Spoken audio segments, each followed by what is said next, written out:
જય જોહાર જય સાથીઓ।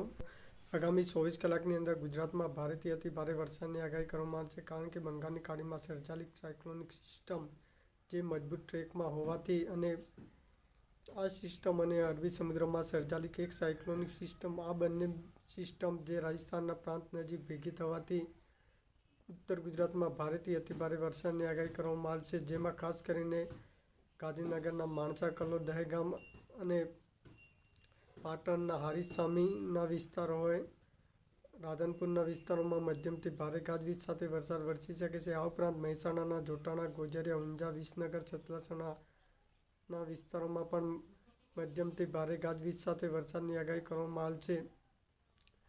આ ઉપરાંત જોવા જઈએ તો બનાસકાંઠાના વાવ, થરાદ, ડીસા, કાંકરેજ, ધાનેરાના વિસ્તારો હોય, આ ઉપરાંત દાંતીવાડાના વિસ્તારોમાં પણ મધ્યમથી ભારે ગાજવીજ સાથે વરસાદ વરસી શકે છે। આ વિસ્તારોની અંદર 3 થી 4 ઇંચ આજુબાજુ વરસાદ વરસી શકે છે અને ખાસ તરીકે રાજસ્થાન નજીક આવેલા સરહદી પંથકોમાં ભારેથી અતિ ભારે વરસાદ વરસી શકે છે, જેમાં અંબાજી, દાંતા, જળોતરાના વિસ્તારો હોય, આ ઉપરાંત સાબરકાંઠા, હિંમતનગર, ખેડબ્રહ્મા, પોશીના, ઈડર, વડાલી સહિત અનેક વિસ્તારોની અંદર ભારેથી અતિ ભારે વરસાદની આગાહી કરવામાં આવી છે। આ વિસ્તારોની અંદર 4 થી 5 ઇંચ આજુબાજુ વરસાદ વરસી શકે છે।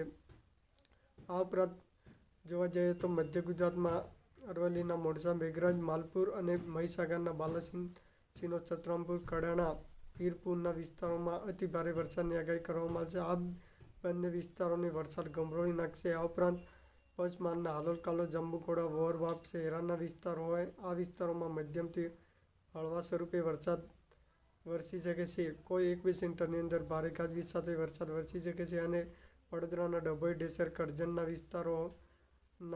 વિસ્તારોની અંદર પણ મધ્યમથી ભારે ગાજવીજ સાથે વરસાદ વરસી શકે છે અને ખેડાના મહેમદાવાદ, વસો, ગલતેશ્વર, ઠાસરા સહિત અનેક વિસ્તારોની અંદર મધ્યમથી ભારે ગાજવીજ સાથે વરસાદ વરસી શકે છે।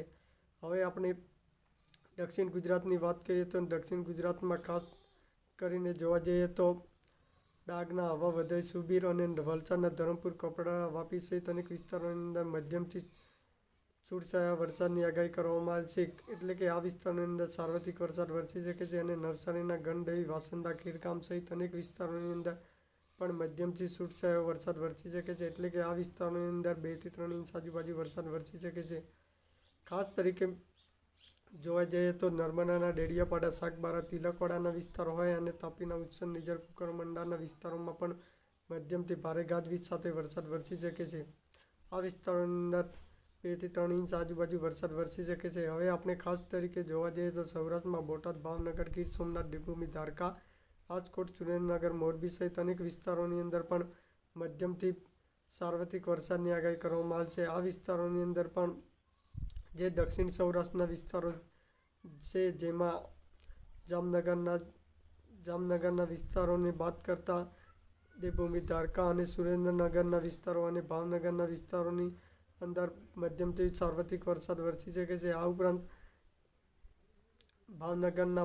ભાવનગર, સિહોર, તળાજાના વિસ્તારો હોય, આ ઉપરાંત ગીર સોમનાથ, ઉના, કોડીનાર, સૂત્રાપાડાના વિસ્તારોમાં પણ મધ્યમથી ભારે ગાજવીજ સાથે વરસાદ વરસી શકે છે। આ ઉપરાંત જોવા જઈએ તો સુરેન્દ્રનગરના મૂળી, ચોટીલા, લખતર, મૂળી, થાનગઢ સહિત અનેક વિસ્તારોની અંદર મધ્યમથી ભારે ગાજવીજ સાથે વરસાદ વરસી શકે છે। હવે આપણે ખાસ તરીકે વાત કરવા જઈએ તો કચ્છના ભુજ, રાપર, અંજાર, નખત્રાણાના વિસ્તારોમાં પણ મધ્યમથી છૂટછાયા વરસાદની આગાહી કરવામાં આવી છે। ખાસ તરીકે જોવા જઈએ તો ઉત્તર ગુજરાત અને મધ્ય ગુજરાતના વિસ્તારોમાં વરસાદ ગમરોળી નાખશે, જેમાં વાવ, થરાદ, ડીસા, કાંકરેજના વિસ્તારો હોય અને રાજસ્થાન નજીક આવેલા અરવલ્લી, ગિરિમાળાના વિસ્તારોમાં અતિભારે વરસાદ વરસી શકે છે અને મધ્ય ગુજરાતમાં અરવલ્લીના મોડાસા, મેઘરજ, બાયડ, ભિલોડા, શામળાજી સહિત અનેક વિસ્તારો હોય અને મહીસાગરના બાલાસિનોર, છતરામપુર, કડાણા સહિત અનેક વિસ્તારોની અંદર ધોધમાર વરસાદ વરસી શકે છે, સર્વે નોંધ લેવી।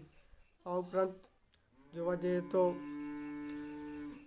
મહીસાગરના વિસ્તારો અને છોટાઉદેપુરના સંખેડા, બારડોલી, કાંઠાના વિસ્તારોમાં અતિભારે વરસાદની આગાહી કરવામાં આવી છે। ખાસ તરીકે જોવા જઈએ તો મધ્ય ગુજરાત અને ઉત્તર ગુજરાતના વિભાગોમાં ભારે વરસાદની આગાહી કરવામાં આવી છે।